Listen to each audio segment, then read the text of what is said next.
Yes. Yes. So that's the one he's mentioning. He said during his time, old man is saying that he came down here to visit. Yes. Old man came here. He came here to visit. Of course, at the time I was, I think, outside the country. He said during the time somebody passed on and together with him they went to the church. You can imagine. Yeah, at that time. You can imagine. You can imagine. So he's recalling, the incident why he came here some years back. Yeah. Yes. No, I was, as I was telling you. Yes. My father came to work here in Axim as a dispenser. In those days, they called the pharmacist dispenser. He was in Axim Hospital. And it was there he met my mother, who was a ward nurse.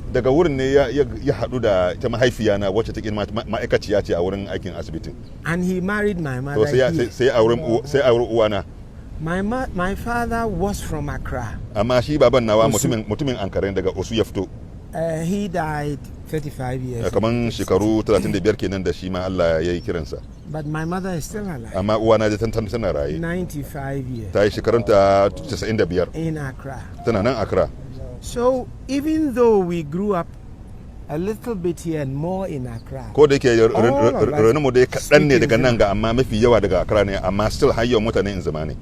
so all of us speak in Zima. And from time to time, I would come to Axim.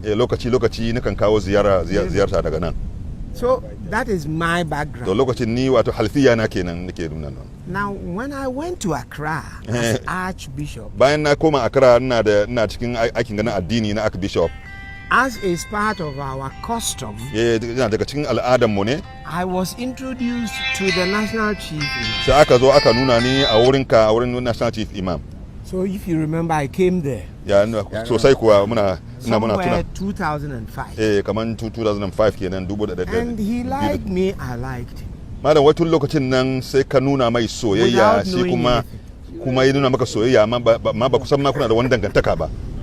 And duty brought us together for various conferences.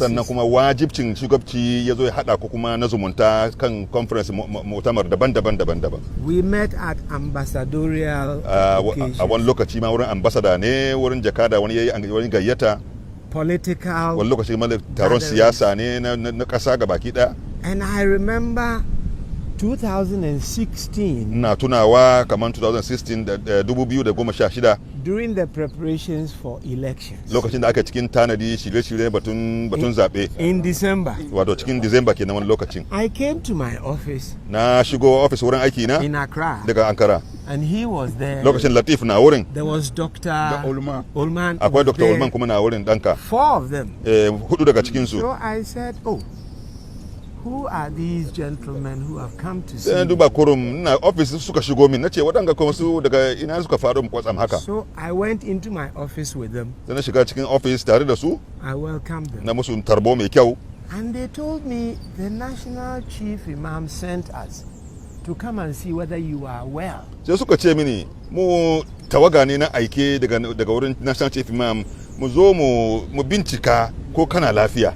He said he had not seen me at any political activity. He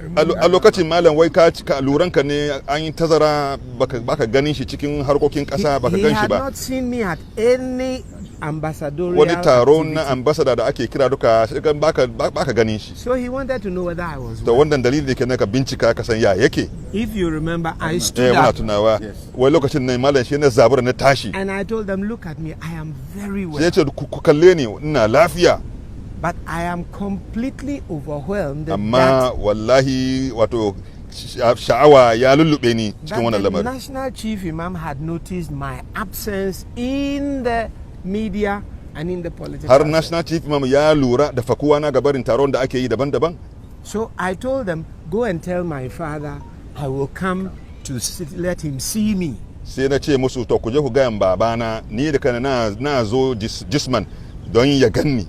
So On Saturday, I think, I asked permission and came to see them in the house. Asaban da ke bi shine nemi izini daga wurin aiki na don in zo in kawo ziyarta wurinka. To greet him, for him to know I was well. Don in zo in gaishe ka don ka san ina lafiya. So the love that he had shown me earlier, amma wannan asali kai soyayyen da ka nuna mini a farko, cemented by this concern that he had not seen me, so wanted to know whether shine wannan soyayyen nan shine zama hasashin da yasa kai ka tukuna da shi ka lura da shi kaman baka ganin shi. So since then, Amiya will bear me out. Anytime I call, I ask, how is our father? Saboda haka na malam don daga da danka armiya o shin tambaye shi ya babana yake. And I've invited him several times to kuma malam na gayyace ka abubuwan daban na ya gayyace ka kuma ka amsa gayyata. He invited me to activities and I went. Kuma kana gayyata na cikin lamarin ka ni kuma ina zuwa. Until I was sent to Cape Coast. Har dai kwanan nan da aka tura ni daga nan Cape Coast. I have to admit I have not gone back to say I've been transferred. Ya kamata in tabbatar ban zo rasmi na zo na san da kai an kai ni sabon aiki wurin sabon aiki ba. So meeting here in quotes in a strange land. Wato saduwar mu nan ga wato cikin wani kasa wanda kaman mun bakunce shi amma alhali ko shi ne kasan mu kenan. Completely overwhelmed. Wato ina cikin wani shagaf ne sosai, so na jin daɗi sosai. I didn't even know that we came from the same. Ban ma san kaman ba ashe mun hada wani dangantaka daga kasan Axim ba. Oh, I'm so happy. Yeah, ina cikin murna. He's shaking your hand. He's shaking your hand. That's all I will say. That I am so overwhelmed. Wannan shi da abin da zan ce kenan, wato ina cikin wani murna ne, ina cikin murna na rikita. Is that he is happier than you? We have to measure. Shi ma da wazo ya kuma mu auna murna na ku biyun. Anyway, so he's also overwhelmed with joy and happiness having to meet you. Here and the background you have also given about how you are If related. anyone would like to ask me any question, do it now, because when we get there, it will be so busy, I won't be able to give any answer. But I am going to say thank you to all of you for organizing his homecoming. Malam a matsayin ka ina godiya matuka daga dukkan sunan da suka yi shirye-shiryen ga haka samu wanga ziyarta, a matsayin ka ina musu godiya. The rest, my witness about him, I will do when we are in the public domain. Amma sauran wasu abin da na sani na shaida game da zatinka, wannan na boye wannan sai mun ga wurin taron na bayyana su. Me ba no him. My driver. I was sure ho manuma. Kacha nam lom au ma mo cha man sun fo nyini kurai. Ya san papa. Man ba oda my friend. All right.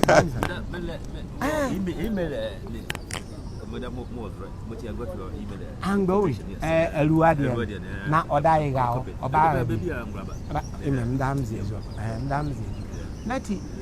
So are you going to be able to stay around for a while? I will be here today. I'll be here just tomorrow in the mid-morning hours, and then I have to go back. Unfortunately, I'm ordaining 12 priests on Saturday in Cape Coast, so I shall have to run away. But already seeing him here is more than enough.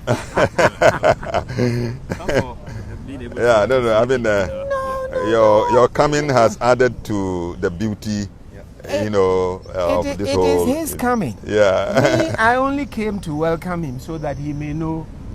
I came as John the Baptist. Anyway, so we want to thank God for personalities like this who we have in the country. Yeah, true. And it is incumbent on all of us to work for peace and unity in this country. Malai ce abin daɗin kai ne a samu irin mutane kamar irin ka da ke kokarin haɗa kan mutane, kuma muna ɗauke da wajibi mu duka mu haɗa hannu wurin tabbatar da zaman lafiya. I will say it there because if when I went to Accra he did not welcome me or I disrespected him, can you imagine what it would have meant today? I would have been totally ashamed of myself. Ce in ba don asali malam da kai soyayyen da ka fara nuna masa, sannan shi kuma da irin girman da yake baka ba, gashi ya kun gamu nan da yau da kunya ya kama shi. He has always said it. This is our country. All of us belong here and we must work for peace and unity. He said it several times. Cikin gargadin ka kullum ka nuna cewa kasar mu guda kenan da muke da shi, mu duka ba mu da wani kasa kuma banda wannan saboda mu duka mu yi kokari mu kiyaye zaman lafiyar da ke cikin Ghana. We have a lot of good things by God. Wato a wannan kasa na Ghana alheri da yawa na gudana. And we all sorts of petty, unnecessary. Amma mun yarda da wani tsangwama da kananan magana. Amma ni kawai ni dai murna na kawai da na zo na iske babana daga nan ni murna na kenan. Anyway, don't let it be for only the two of us. If there's anything you want to say, any question you want to ask me, when we go there. Yes, sir. I want to know who Charles Palmer Buckle is my name. Archbishop. Catholic Archbishop of Cape Coast. I worked in Koforidua 1993 to 2005 as bishop. Then I was transferred to Accra 2005 to 2018. Then I was posted to Cape Coast. And I've been in Cape Coast from 2018 to date. So that's my position. That's my responsibility. But tell them I am from here. Before I met him in body, yeah, I have admired him from far away. So when he was at Koforidua, I had to do some duty there. I decided, at the time he hadn't met me, I decided I wanted to visit him at his place. Unfortunately, I did not meet you. Yes, I did not meet you. And I felt sad. Why? Because I watched him at the time you were regular on Contemplation. Right. Contemplation yes, on television. Sisi. Oh, you were beautiful. Oh, don't tell me I am not beautiful. You are. I'm young and we are brothers, so we'll talk about something. Yes. And I recognize the depths of the wisdom and knowledge, and not just from a Christian point of view, but that which brings us together. Exactly. From that, it was more about the value and the wisdom he espoused at the time, and that was what contemplation was about. Right. Making people who can reflect deeply about life, and I found him to be one that was so excellent within that domain of knowledge, and I just had a desire to meet him one day. That was far before then. Later, because of my father, then not knowing we were siblings. And now, anytime he meets me, the first question, and I must say it, and I say it publicly. Anytime I had met him, first question, whether it is on phone, whether it's in body, Arimiao, how is my father? How is my father? That's the way he says it. And you see, the way he says it, there's passion associated with it. My father. Yes, and I think it's a beautiful mix that Ghana, God has given us this. So even across the tribal links to, now from the religious side, we are seeing also the tribal links. We say, oh, so we are the same people who can hold hands together and build our country on the foundation of coexistence, mutual love, mutual respect, and so on. Whether you and I like it or not, we owe it to this country to give this country peace. The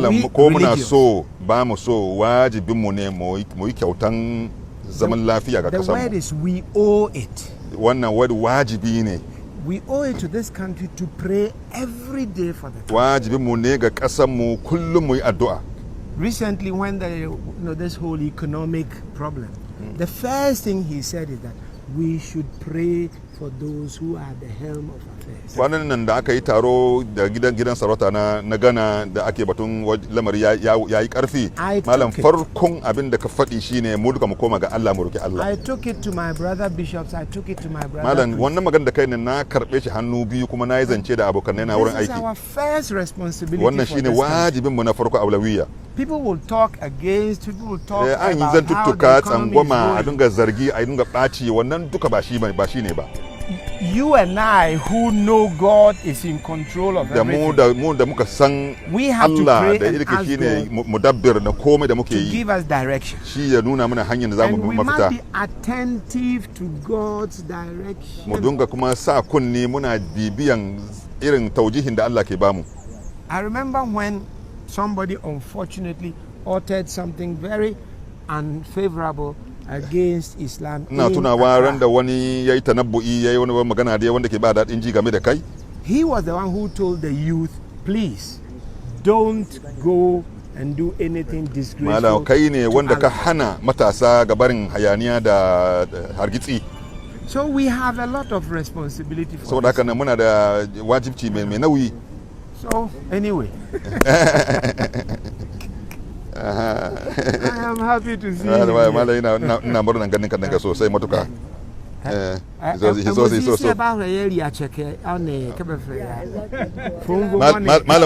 Malam wai tun da ka zo yanzu za ka bar cin irin kayan bankun akran nan wanda akwai a cake ba irin a cake nan za a yi maka. But you didn't mention pom pom. Oh, so everybody has it because there's akwesi, there's a check, there's a rebole, there's a rebole. So which one is the akwesi? So which one is there? Akwesi. You have to see. You have to pay me some story. On your coffee, on your when. All those things. All things that are very local. I grew up.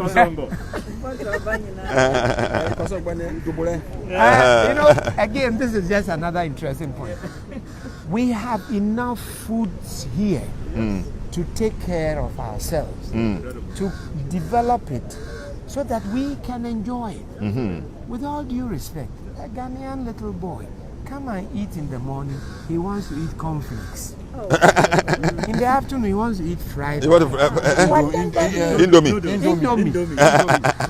And we have, very nutritious food. So we have a responsibility. Yes. Anyway.